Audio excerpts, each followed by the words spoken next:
Les amis, je suis très content de vous retrouver aujourd'hui. Débrief de la finale de Wimbledon, victoire de Jannik Sinner face à Carlos Alcaraz. On s'est pas vu depuis un petit moment, c'est vrai, j'étais en vacances, mais on va pas se mentir, le tournoi n'était pas ouf, donc j'ai pas franchement pris le temps de faire une vidéo, mais c'était important de clôturer ce tournoi et de parler de ce qui vient de se passer, le sacre de l'Italien. Alors bouge pas, on commence tout de suite.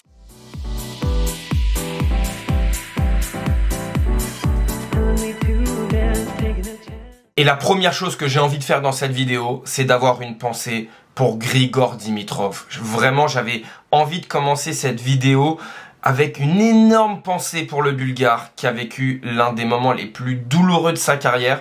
On le rappelle, il était en train de pondre une masterclass, peut-être le plus beau match de sa carrière. Il menait 2-7-0 face à Jannik Sinner. Alors certes, il n'y avait pas encore de break dans la troisième manche, mais on sentait qu'il était en train de se passer un petit quelque chose sur ce center court. Oui, Grigor Dimitrov était en train de mettre à mal le futur vainqueur, mais à ce moment-là, personne ne pouvait le savoir. Et c'était important dans cette vidéo de lui rendre hommage parce que ce qu'il a fait dans ce tournoi, personne n'a réussi à le faire. Même pas Carlos Alcaraz aujourd'hui. Voilà, je voulais quand même l'aborder. Bref, on enchaîne. Effectivement, le tennis peut paraître parfois compliqué, sauf quand Jannik Sinner est sur un court, puisque oui, je l'avais annoncé, Sinner en 4, et vous, c'était mon pronostic du jour. J'avais mis Jannik Sinner avant le tournoi dans mon Tennis Draw Challenge. Il a remporté le tournoi, donc je suis très content. Maintenant, il faut se dire les choses. Aujourd'hui, oui, je vais mettre énormément en avant Jannik Sinner. Ça ne veut pas dire que je mets en retrait Carlos Alcaraz ou d'autres joueurs, mais j'ai vraiment envie d'appuyer sur la performance de l'Italien. J'ai vraiment envie d'appuyer une fois de plus sur ce qu'il nous a montré, sur ce qu'il est capable de faire tennistiquement, mentalement. Alors ça ne veut pas dire qu'on dénigre un autre joueur, j'insiste vraiment là-dessus, mais c'est juste qu'aujourd'hui, on va mettre en avant Jannik Sinner parce qu'il y a énormément de choses à dire. Il a juste fait en sorte de rétablir l'ordre, j'ai envie de dire, parce que j'en avais déjà parlé dans mes précédentes vidéos. Et les 5 dernières défaites face à Carlos Alcaraz, franchement, si on refait tous les matchs, ça fait jamais 5-0 pour l'Espagnol. C'était hallucinant de le voir perdre cette finale à Roland-Garros, mais on peut aussi le dire, il avait eu balle de 7 à Rome. Bref, il menait 3-0 dans le tie-break du 3e à Pékin. Voilà, c'est des scénarios qui sont assez fous à chaque fois, et c'est pas comme si Carlos Alcaraz avait un ascendant tennistique sur l'Italien. C'était un petit peu des concours de circonstances, des moments de chaleur un petit peu pour Carlos Alcaraz qui ont fait que, à ce moment-là, il a remporté les matchs et il avait très bien joué, c'était normal. Mais sincèrement, sur ce qu'on voit depuis un petit moment, le meilleur joueur du monde, c'est clairement Jannik Sinner. Moi, c'est mon ressenti, je suis vraiment très objectif là-dessus. Ça ne veut pas dire que Carlos Alcaraz est mauvais ou autre, pas du tout. Carlos Alcaraz est un monstre, il est un génie de ce sport, mais ce que montre Jannik Sinner sur son évolution depuis ces 2 dernières années, et notamment sur cette dernière année, c'est tout simplement stratosphérique. J'ai mis un tweet tout simplement trop fort. Sinner rappelle à tout le monde que c'est lui le meilleur joueur de la planète. Réussir à rebondir aussi vite après cette finale perdue à Roland, c'est immense, et c'est pour moi le futur GOAT. Très clairement, je pense que Jannik Sinner sera le meilleur joueur de l'histoire du tennis. J'en avais déjà parlé, j'avais déjà abordé ce sujet un peu touchy, mais je pense qu'aujourd'hui, ce qu'on est en train de voir, c'est du jamais vu, et on va pouvoir en parler plus en détail après quand on parlera du match. Aujourd'hui, Jannik Sinner remporte son 4e Grand Chelem, et je vous le dis, je l'avais dit en début d'année, pour moi, il allait faire le Grand Chelem calendaire. Ça s'est joué à 1 point parce qu'aujourd'hui, je ne vois pas qui peut le battre à l'US Open. Sur dur, c'est tout simplement le meilleur joueur sans aucune contestation possible. Sur terre battue et sur gazon, on avait des doutes. Il a aujourd'hui, voilà, il n'y a plus aucun doute possible. Certes, il perd en finale à Roland, ça s'est joué à 1 point, mais on passe à 1 point de 4 grands chelems de suite, d'un petit chelem. C'est tout simplement hallucinant. Il vient d'enchaîner 4 finales de Grand Chelem d'affilée. Voilà, c'est stratosphérique. Lui, Carlos Alcaraz, reste à 5 grands chelems, donc il est toujours devant l'Italien. Il perd pour la première fois en finale d'un majeur, donc c'est quand même significatif. Il n'a toujours pas perdu un 2e match en 5-7 gagnants, puisqu'aujourd'hui, la défaite de l'Espagnol s'est jouée en 4 manches. On va parler maintenant du match et de ce qui s'est passé durant cette partie. Aujourd'hui, sincèrement, j'ai trouvé que dès le début du match, Jannik Sinner avait été meilleur. Alors, oui, c'est lui qui break le premier. Certes, Carlos Alcaraz a réussi à enchaîner 4 jeux de suite à partir de la fin du 2e set. On le voit, il est mené 4-2. Et puis là, il enchaîne un double break face à Jannik Sinner. Ce seront d'ailleurs ses 2 seuls breaks du match. Il n'a plus réussi à le breaker de la partie. On le voit ici, c'est 18 sur 20 au service pour Yannick Sinner, 16 sur 20 pour Carlos Alcaraz. Il a perdu 4 fois son jeu de service. Ça a été clairement le point faible de l'Espagnol. Alors, on le voit, il a quand même progressé. Il va se donner plus de points gratuits. Il a quand même mis 15 aces. Il y a eu 7 doubles fautes, notamment dans des moments assez importants de la partie. Seulement 51% derrière sa deuxième balle. Ça a été vraiment un des points compliqué pour l'Espagnol. On rentre un petit peu plus dans le vif du sujet. On va parler du terrain et du match aujourd'hui, ce qui s'est passé. Clairement, on a vu un Yannick Sinner qui a tenu son plan de jeu, un petit peu comme à Roland-Garros, un petit peu comme à l'Open d'Australie contre ses autres adversaires, notamment le fait de coller sa ligne de fond de cours dès le retour. Vous allez voir un maximum d'images que j'ai pu screener, je ne l'ai pas fait exprès.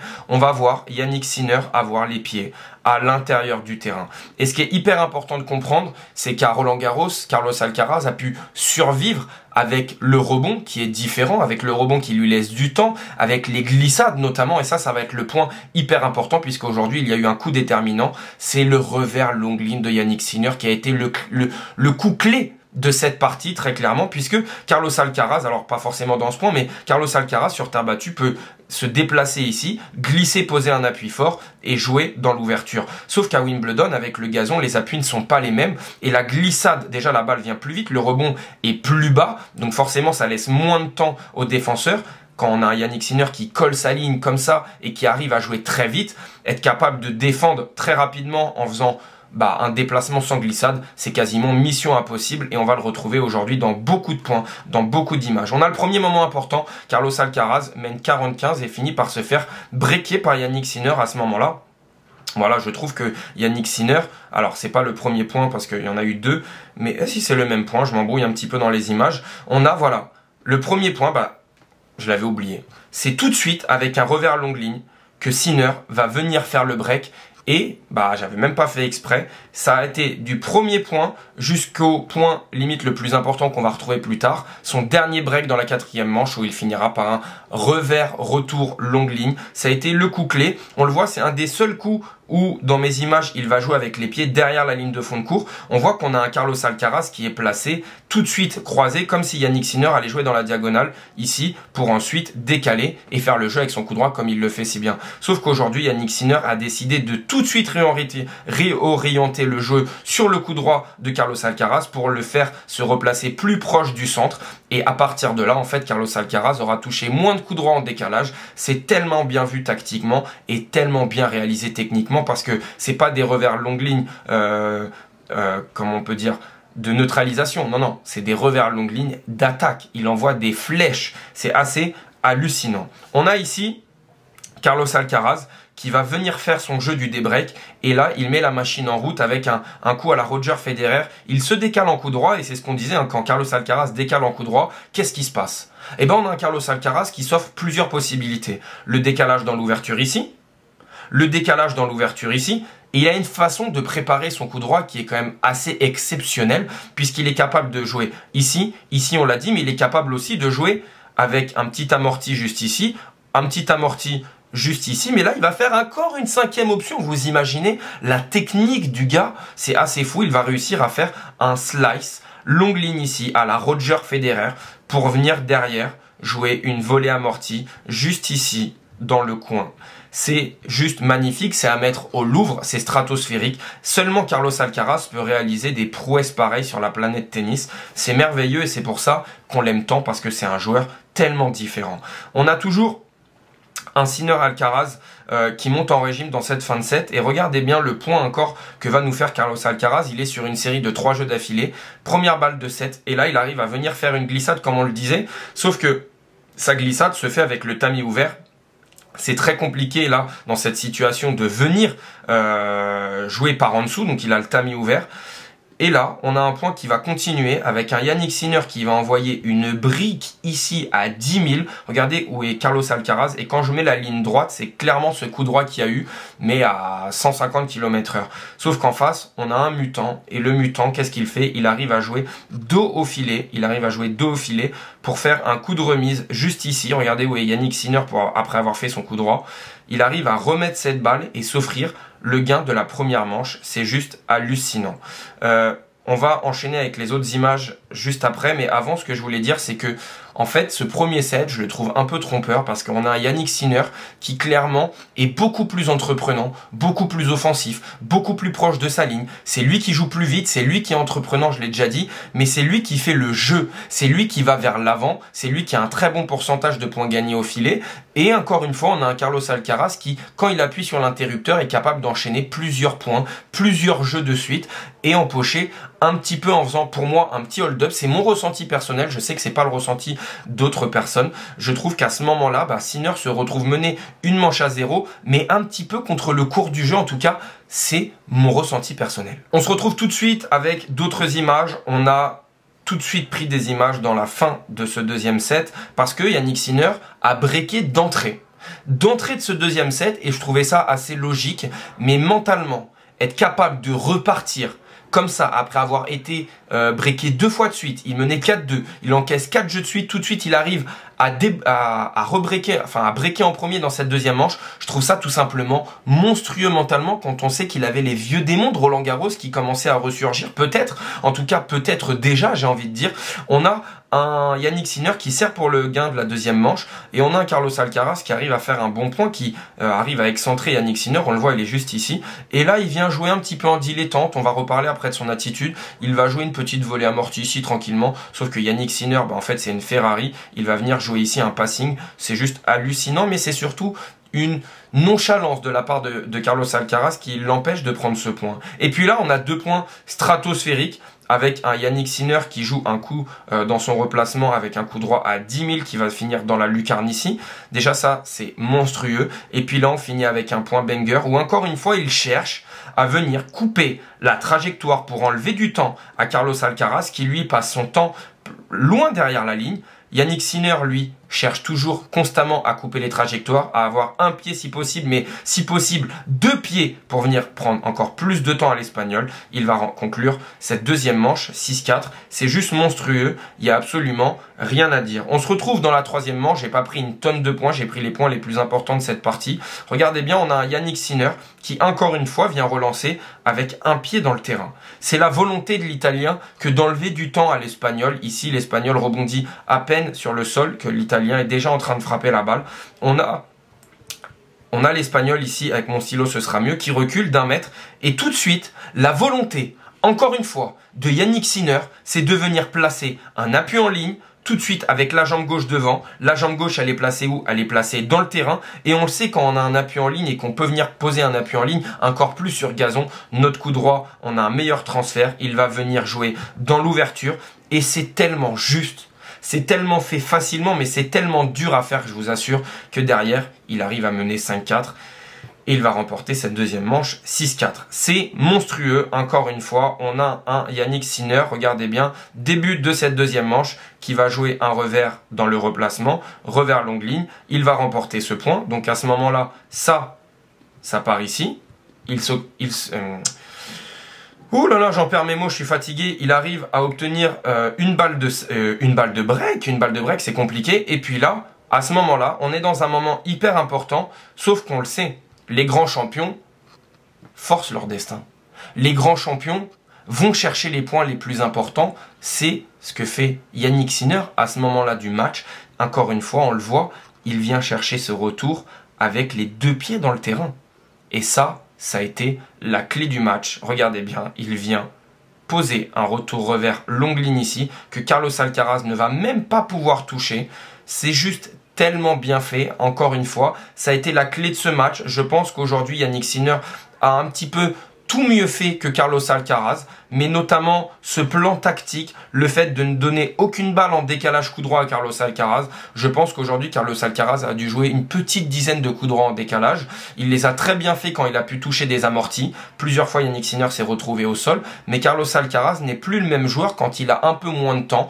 On le sait, notamment par exemple à l'US Open, quand il est fatigué en fin de saison et qu'il joue contre des joueurs qui lui enlèvent du temps, c'est compliqué. Pareil à l'Open d'Australie, on sait qu'il a besoin de temps, que ce soit à Roland Garros ou sur ce nouveau Wimbledon avec cette surface qui s'est ralentie énormément. Et là, quand il ne peut pas jouer en décalage et s'offrir toutes les options qu'on a pu voir ensemble tout à l'heure, eh ben c'est un petit peu plus compliqué, sauf que sur la planète, personne ne peut réussir à lui faire, sauf Jannik Sinner qui joue ultra vite sur sa ligne coup droit, revers, et qui maintenant, depuis un petit moment, a travaillé son revers longue ligne et qui vient faire mouche à ce moment-là. C'est merveilleux. Ce que je voulais vous montrer, une dernière image, c'est cette image-là. C'est une image qui a été prise de derrière sur un passing de Jannik Sinner. Et en fait, c'est le coup le plus dur du tennis. C'est la glissade appui ouvert, revers. Un petit peu le coup signature de Novak Djokovic durant toute sa carrière. Mais aujourd'hui, je trouve que Jannik Sinner le réalise encore mieux que le Serbe. Regardez bien les muscles ici. Regardez bien les qualités physiques au niveau des chevilles ici, au niveau des chevilles ici. Cette image est juste exceptionnelle. On voit toute la souplesse du skieur.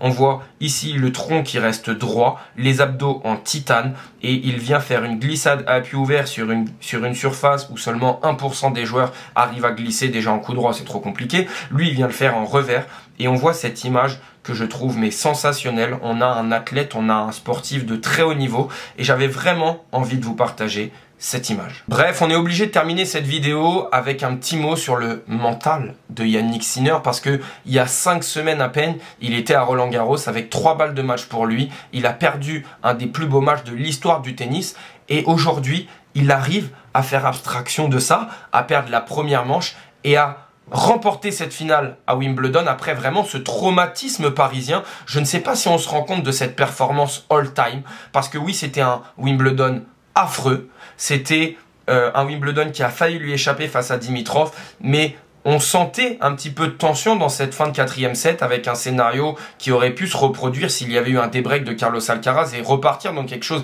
d'irrationnel, mais non. Jannik Sinner a réussi à rester très concentré, et on a senti le soulagement quand il a remporté cette partie. Après, il s'est mis limite accroupi ou à genoux, je ne sais plus, sur le gazon, et il a tapé plusieurs fois au sol comme si, ça y est, c'est fini. Les 5 dernières défaites, c'est fini. Cette défaite à Roland-Garros, c'est passé aujourd'hui. J'ai pris ma revanche. Je ne sais pas si on arrive à se rendre compte comme ça à froid de ce qu'il vient de réaliser. C'est tout simplement monumental. Très peu de joueurs dans l'histoire du tennis auraient réussi à faire ça. Il y avait eu cette petite défaite inquiétante face à Bublik à Halle, mais aujourd'hui, il a montré une fois de plus que c'était un immense champion, qu'il était déjà dans les plus grands joueurs de l'histoire du tennis, et mon avis, le temps nous le dira, qu'il deviendra le plus grand joueur de l'histoire du tennis. Un petit mot quand même aussi sur Carlos Alcaraz, que j'ai trouvé pas dans son match, que j'ai trouvé un petit peu en dilettante, que j'ai trouvé en manque de réaction, un petit peu passif aussi, un petit peu en manque de solution, peut-être un petit peu épuisé par sa série de victoires, peut-être fatigué mentalement, et puis il l'a dit tout simplement, aujourd'hui Jannik Sinner jouait mieux que lui, c'est lui qui le dit sur le terrain. Je pense que Jannik Sinner voilà, va remporter l'US Open, hein. Clairement, je ne vois pas qui peut battre Jannik Sinner aujourd'hui, à part Carlos Alcaraz, mais même personnellement, je ne vois pas qui peut le battre, même pas Carlos Alcaraz.